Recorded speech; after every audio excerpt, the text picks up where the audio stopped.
Hello. Hello, welcome to JJ and Morgan's couch. We're calling this a couch talk. Yes. And Morgan and I have been talking for years about breathing and attempts at increasing and improving our own breathing, but usually as like complaining that our clients aren't breathing appropriately. Mm-hmm. And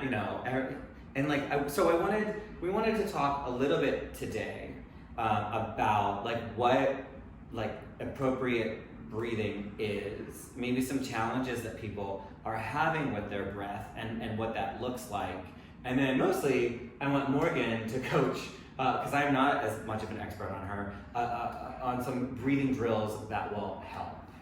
All right? Yeah. So Morgan, talk a little bit about, we all know, I need to breathe, duh. But talk a little bit about why breath work, particularly in the world that we live in now, very stressful, lots of Zoom world, how breath is being impacted, and we'll go from there. Yeah. So, I could go on, and we will keep this short and sweet, but just know that the depth of your breath is a Pandora's box of goodness that once you open it up, you can explore for the rest of your life. So get excited, you guys.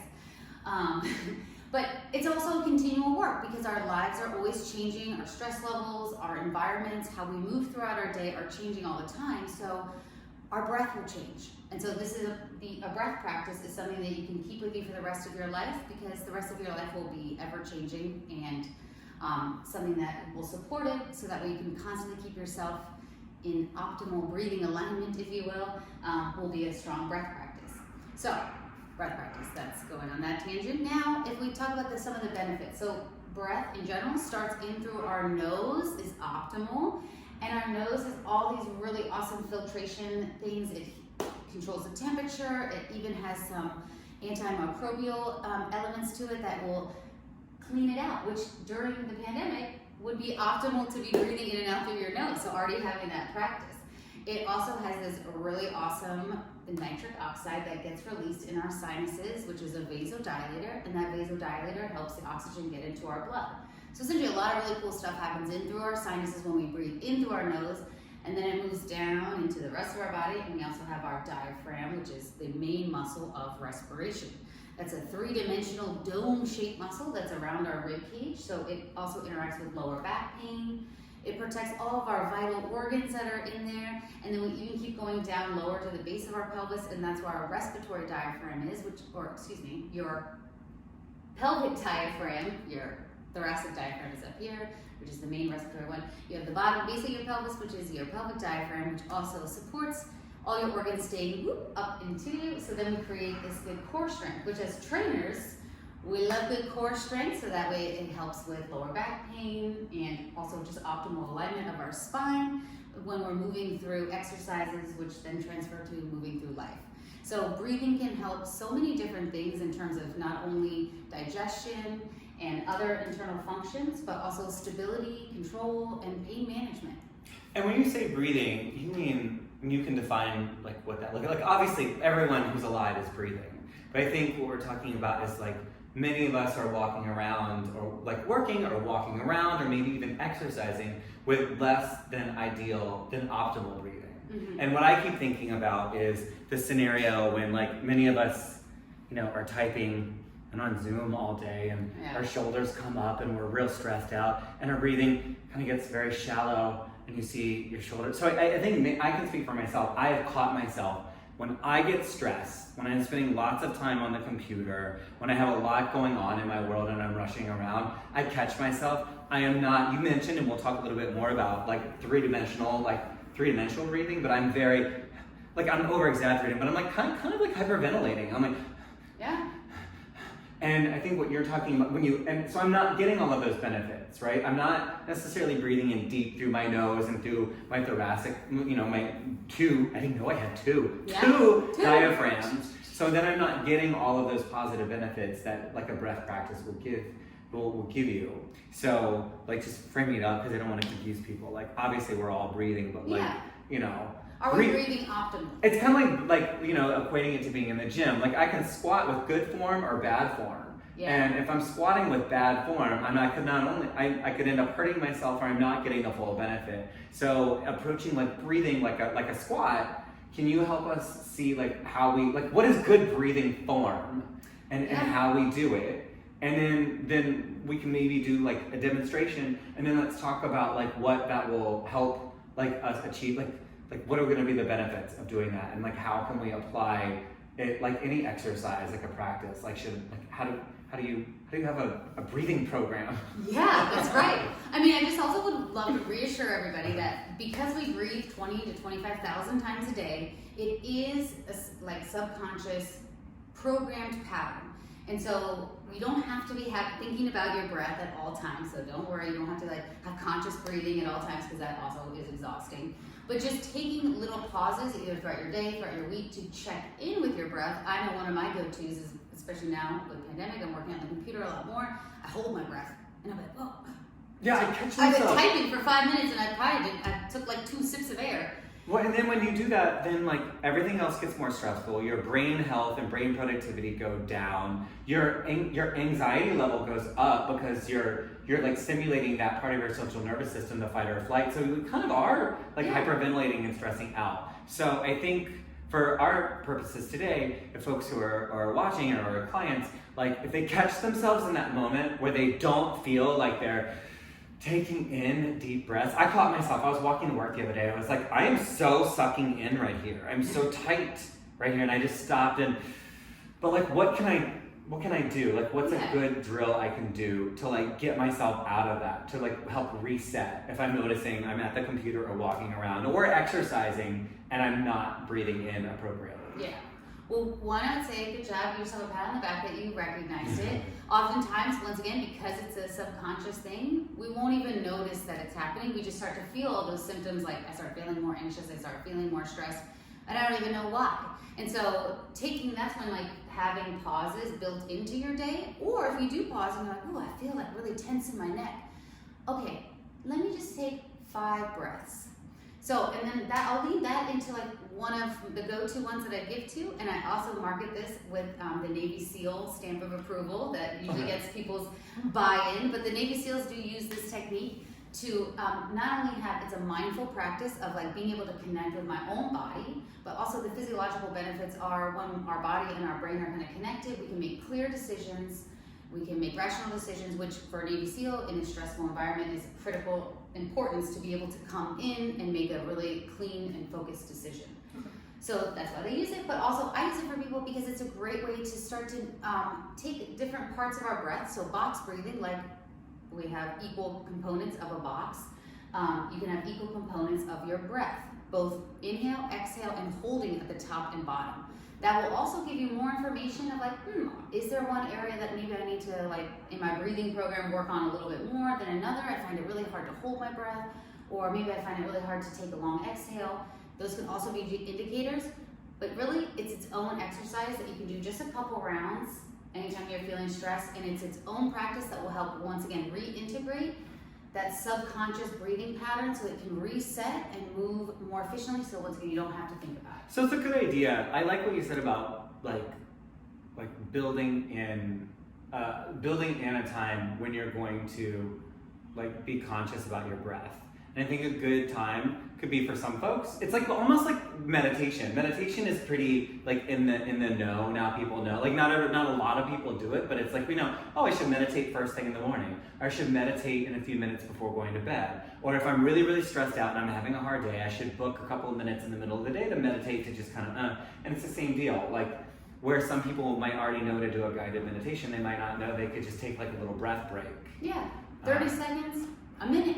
So I like the idea of like giving folks who are listening a challenge. Like if you are finding at a certain point during your day where you're really, really stressed out, right? Where you're feeling tight, where you're feeling like not super connected to your body, your brain and body aren't connected, to try what Morgan's going to show us now, this box breathing, which I've heard of but I've never actually done. Yeah. Just do it. Yeah. And also I would say too, you can do it when you're feeling great as well. Make hay in the sunshine. I know it's a really corny saying, but it's true. Okay, so box breathing, you can really do any count to this. I tend to start people with 4 count because it's easy to remember 4 corners of a box, 4 counts to the breath. But technically you can do it for any duration of time. So if 4 feels too challenging, take it down to 2. If 4 doesn't feel challenging enough, you can take it up to 6 and have some fun with it. You can even start to, over time, not to confuse everyone, make different shapes like rectangles or like hexagons or rectangles. So you can even play around with how long the durations of the breath are to even make different shapes. But for today, we're just making the box. Okay. So you're just going to find a relaxed position, seated, standing, or lying down on your back. And just first bring awareness onto your breath. If it feels too challenging or restrictive to breathe in and out through your nose, just know that you can breathe in and out through your mouth. It's totally fine. And if we think of the crown of our head as north and the bottom of our pelvis as south, we're just thinking gently about breathing south. So down into your belly, into your hips. And then we'll begin. I'll take you through 4 rounds of box breathing. And here we go. So you'll empty everything out on an exhale.